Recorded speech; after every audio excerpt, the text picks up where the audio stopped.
What's going on, guys? Welcome back to Nitro Gaming. The market got absolutely cooked yesterday by the new FUT birthday promo, and we haven't even scratched the surface yet. This promo could go down as one of the better promos that we've seen in FC 25, with content all over the place, so many different squad building challenges. We've even got upgrade SBCs from the very first day of the promo, on top of evolutions dropping every single day. Honestly, several evolutions dropping, and a lot of nostalgia to come along with it, including, finally, the Gervinho, Abarbo, Doumbia leaks that we've been waiting on for a while, that we invested for, are finally coming into play, and we're actually making our coins with this FUT birthday promo. But let's go ahead and cover all that happened with the market yesterday in today's video. So if you're excited, make sure to drop a like right now, and let's hop into it. Do you need coins in FC 25 Ultimate Team? Then go to u7buy.com. It is the quickest, most reliable, and the safest platform on the internet. Big creators use it. It has the best reviews.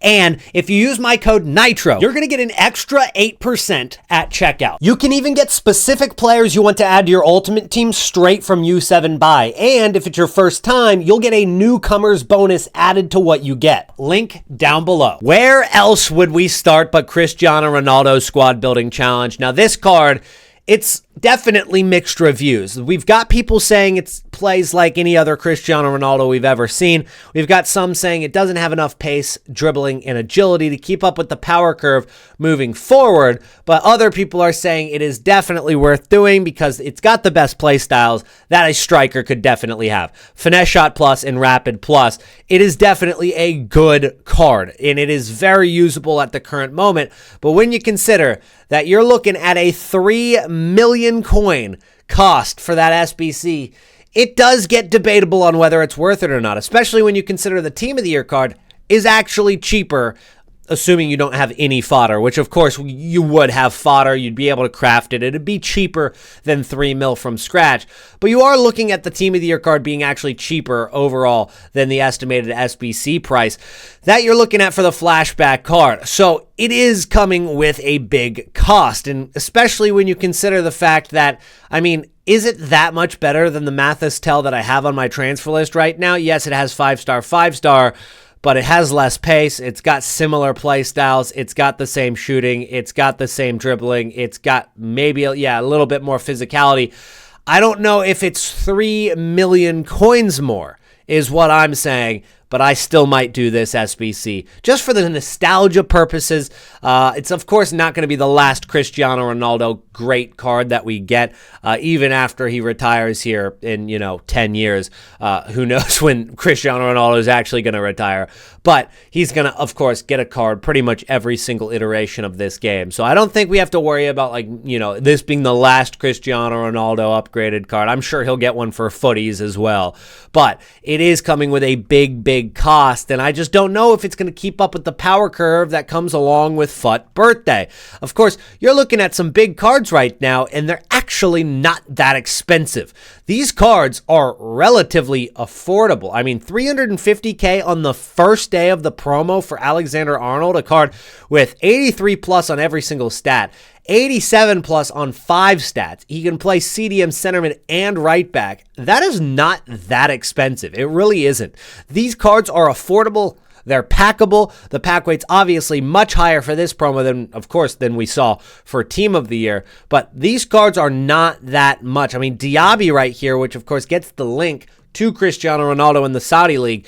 That's a good card right there for 390k, and it will go lower over the course of the week. So these are very affordable cards. They're very packable cards, which makes this promo much more exciting than what it would be if these cards were twice or 3 times as expensive or 3 times tougher to pack. But with Cristiano Ronaldo's SBC coming out, we also saw the rise in price on 89, 90, and a little bit on the 91 rated fodder market. And a lot of the market that's going up right now is the fodder market. 90 rated card, Saigenkov. This card was 30,000 coins in the last video when we called him out. And then when we talked about evolution cards, we actually mentioned cards like Van Dijk and Mohamed Salah, who are both up in price right now because of the SBC cards. Now, are they fitting into evolutions yet? Yeah, I mean a little bit because of the passing boost, the dribbling boost, but not exactly. We're not seeing those 89 maximum evolutions quite yet, but I think they're on their way, and I would bet that the first maximum 89 big evolutions that come out will probably be sometime during FUT birthday. So this might not be the last time that Virgil van Dijk goes up in price a little bit, and the same thing can be said about Mohamed Salah, because another card that we talked about in that evolution video was actually William Saliba. This card is now nearly extinct at 25,000 coins because of an evolution that dropped yesterday. This card has gone from 12,000 coins and doubled in price because of these evolutions that are dropping for FUT birthday. So I do believe that the 89s are going to get hit eventually, and right now there's so many different cards that have spiked up in price because of evolutions, but when we look at the meta market that doesn't fit into evolutions, it's all coming crashing down. I mean, take a look at the Wilson card. Sophia Wilson, which is Sophia Smith, if you of course remember that from Team of the Year. She did change her name. Take a look at the graph on these Team of the Year cards, man. 3 million coins, which of course is slightly lower than what it was during Team of the Year. It's kind of stabled out post Team of the Year throughout February. The card was pretty stable. It didn't really move all that much, but over the course of the last couple of days, this card has come crashing down. A lot of that is because of the 94 rated FUT birthday card, which again, I mean, it has good playstyles. The Finesse Shot Plus and the Quick Step Plus, it's better than the playstyles it has on the Team of the Year. But the Team of the Year has +2 pace, +5 shooting, +6 passing. It's surprising to see that this card for FUT birthday is more expensive than the Team of the Year card now. I don't know if that's going to stay the case. Of course, these FUT birthday cards will come down during the week, but I honestly think that the FUT birthday cards are pretty cheap, but it's also bringing down pretty much every other card in the game, especially any cards over 500k have pretty much crashed in price. Another card that we can look at to kind of justify that is the Thierry Henry Team of the Year icon card. This card has been only rising since it exited packs at about 4.7 million coins. It got all the way up to 7 million coins, but over the course of the last couple of days, it's gone from 7 million coins all the way down to 5 million. It'll never hit 7 million again. It'll never hit 6 million again. It'll probably be in the 4 millions in the next couple of days. So the entire meta market is coming down in price, and I just don't see it stopping. Sure, you might be able to catch a rebound on some of these cards, but realistically, it's just too risky. I don't think you should be going out and picking up a Cristiano Ronaldo Team of the Year after it's dropped all the way from 5 million coins in the last couple of days, because yeah, you're seeing a couple of like rebounds going from 2.9 up to 3,050,000, but after tax, I mean, you're still looking at like, 18k profit, and that's if you bought that card at the perfect time and sold it at the perfect time. So is it realistic to buy these cards and then sell them for profit after a rebound? No, I don't think that you should be touching those cards that are over 500,000 coins at all.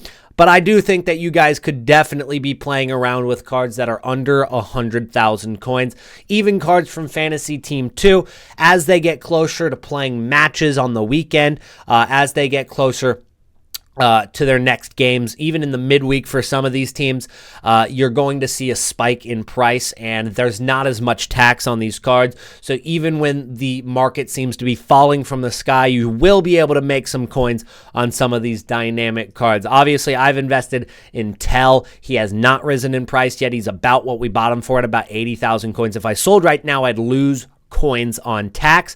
But when we look at the tracker, he does have a match against Bournemouth at home. Actually, according to Footbin's graph or statistics, they are underdogs going against Bournemouth this weekend on March 9th. But if he were to win that match, he'd get closer to 1 overall upgrade. It'll only take a month before he gets, maybe an upgrade because of the yellow and red cards. So this is a card that could work out over the course of this month, and there's a couple of Fantasy FC cards that could work out, but realistically, it's just buy the card when they're low during the week and then sell before their match. And I think that's the way to go. You don't really want to even hold them that long. You buy during the week, you sell them before their game, you make your coins into the hype, and then you can do it again next week. That's really the way that you should be playing with these Fantasy FC cards. Now, on the other hand, for cards like Saigenkov, which are already up in price really nicely for us, a great investment we made in this card. He's already gone from 25,000 coins, even if you bought at 30K, because we shouted him out at his low point, then we shouted him out again at 30K. He's now 37,000 coins, and quite frankly, if the fodder cards stay up in price, this is a card that could go even higher, because once he gets his first upgrade, whenever that does happen for this tracker, he only needs to get, it looks like he's already got his playstyle plus. He still needs to win 2 games, which might not happen, but the last match is on the 15th of March. That's only 1 week away, which means that if he doesn't get a yellow or red card in these 2 games, in 1 week, he's going to get an upgrade to 91 rated, which we already looked at. The 91 rated cards are even more expensive, of course. So Saigenkov, which is, a 90 rated card at 37K, if he gets up to that 91 rated in a week, he'll be 10,000 more coins. So there's some upside to that upgrade right there, and he only has a week to play 2 more matches. There is a scenario where he goes to 92 rated as well. Now, that's unlikely. He would need to win both games, but it could happen to where he actually gets all the way to 92 rated in just about a week. So a lot of upside, not a ton of downside with that kind of investment. But as we talked about Cristiano Ronaldo today, that's not the only SBC coming to the game.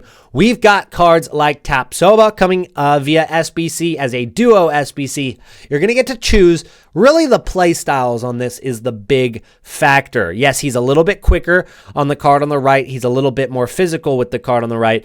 But it's about that anticipate plus with the defensive stat. I would say the card on the left is the one to go with. He's got a better play style, and that defensive stat is higher. So I would say the card on the left is probably better, and it might come down to also what other positions that card plays. But based on what I see here, I think the card on the left will be better. Right backs, we've got Alex Scott coming as a right back card right there. Probably won't be too expensive and might be actually usable if you've already got some English players in your squad. And then we've got Da Costa, which is a throwback to a few years ago during FUT Birthday when he had a FUT Birthday card. The card looks okay. I don't think that, I'm that excited about that kind of SBC right there. But yeah, I mean, it's not got the greatest play styles. It's not got the best stats, but it's definitely usable. It's Gullit Gang. So if you're running a Bundesliga squad, it might be worth it. Otherwise, I just don't think that's that exciting. But this could be exciting because the Gakpo card, and Gakpo's, he's actually pretty good in game. We saw an SBC for him a couple months ago. These are cards that could also get upgraded, and Liverpool being a favorite against Newcastle, it could be the way to go by getting Cody Gakpo. These are the official cards. Power Shot Plus. I'd much rather see Finesse Shot Plus, but he does have the quick step. Jacob Murphy, on the other hand, that card has Rapid Plus and First Touch. So the card base stats look better for Murphy, to be honest, but Gakpo is more likely to get the upgraded, so it's kind of a trade-off right there. Then we've got a Hero SBC coming with Paulo Futre. These are predicted stats, which means that we probably don't we're probably not going to get this card for a couple of more days. He does link with Cristiano Ronaldo through Portugal and, of course, the Hero card link. So that could be a way to get Cristiano Ronaldo the chemistry he needs in your squad. But the card looks really, really good if these stats are similar to what the SBC actually brings. So that might be an SBC I end up doing. If we're looking at 96 pace with Rapid Plus and Technical and 97 dribbling, that is a card I will do as an SBC. But we've also got Nick Pope coming as an SBC. So if you need a goalkeeper, there's another option. Most people already have their goalkeeper sorted because they have Iker Casillas. So most people are already sorted in that regard. So I don't know if Nick Pope's going to be that popular of an SBC, because I would assume that most of the community is still using Iker Casillas. And Casillas is probably going to be most people's icon, goalkeeper until team of the season comes around. Now let's shift back to the market and back to evolutions a bit, because the top gainers on the market seemingly every day are cards that can fit into the new evolutions. Taking a look at Liam Delap, who's 120k now, and this is exciting because this is a card that while in packs was about 11,000 coins. That means he has gone up all the way 10 times, 12 times what his card was while he was in packs. And a big reason for that, of course, 99 pace helps, but it's the Build Your FUT birthday evolution. So the Build Your FUT birthday evolution is actually free to do. You can combine it with a couple of the other evolutions that are already out, but then you can do the Build Your FUT birthday evolution 2, which you do after the Build Your FUT birthday one. That one costs 300,000 coins, but it does boost the shooting nicely, up 6. It boosts the defense a little bit, boosts the physicality a little bit, and this obviously applies to a lot of different cards right now. So that Build Your FUT birthday 2, it's 300,000 coins. That is very, very expensive, but it might actually be worth it if you've already got the card that you want to use with it. I probably wouldn't spend 400k on a Liam Delap Build Your FUT birthday evolution right now, just given the fact that there's a lot of options in FUT birthday itself that are actually about 400,000 coins or cheaper that might actually be better. But it's a good evolution, and it's bringing the price of old cards up pretty significantly. But when we look at the top losers side of this graph, you actually have a lot of opportunities here with cards that could go up in price throughout this week. And a lot of that comes down to Team of the Week number 25. Team of the Week cards have made us so many coins this year. And you've got cards like Nkunku and Araujo, who are very usable cards as they are, but are just prime examples of cards that could be used in evolutions in the future. And normally, these cards hit their low points on Sunday, Saturday night, sometimes Monday morning. So we're entering the time when you should actually buy cards like this. This Nkunku card obviously already fits into a couple of evolutions from last week, like Fantasy Captain, that actually made it so that this card was 800,000 coins during the first couple hours it came out. He came out, hit about 200k, spiked up to 800k due to rarity. Now he's down in price in the 50,000 coin range. He's going to go probably a little bit lower over the course of the next 24 hours, but keep an eye on them. Maybe buy a couple and then just store away in your club. You could even use them in the meantime on your transfer list, whatever you want to do, and wait until he fits another evolution, because it's likely that he will. He fits a lot of different positions, so if it's a cam evolution, a striker evolution, a left wing evolution, he will fit into a lot of different positions. And then for Araujo, it's right back or center back. This card is only 26,000 coins. That's a very, very cheap and affordable option for center back as it is. You get an evolution that adds a little bit of pace and a play style similar to how we mentioned Virgil van Dijk earlier. It's a card that could go very, very high in price. And consider that Grassroots Greats card, which is just slightly better. It gives him that play style. It gives him +3, +5 on a couple of stats. It's 733,000 coins. So if this Inform were to actually get into an evolution that made it similar looking to that Grassroots Greats card, imagine how expensive this Inform would be. Might take some patience, might take some waiting, but a lot of upside on these Team of the Week 25 cards. And you could even throw a punt on a couple of the other cards in this team, but I would say that those cards are the main two that I would focus on. And if you guys want more investments than what we just talked about in today's video, what I would suggest is checking out my evolution video from last week. I'll link it right there. That is going to be a good video to watch to pick up some investments that could go up for evolutions in the next couple of weeks. So that's going to be it for today's video. Thank you guys so much for watching. I should be live on Twitch today, so follow my Twitch channel right down below, and I'll see you guys over there later today for some FUT birthday packs.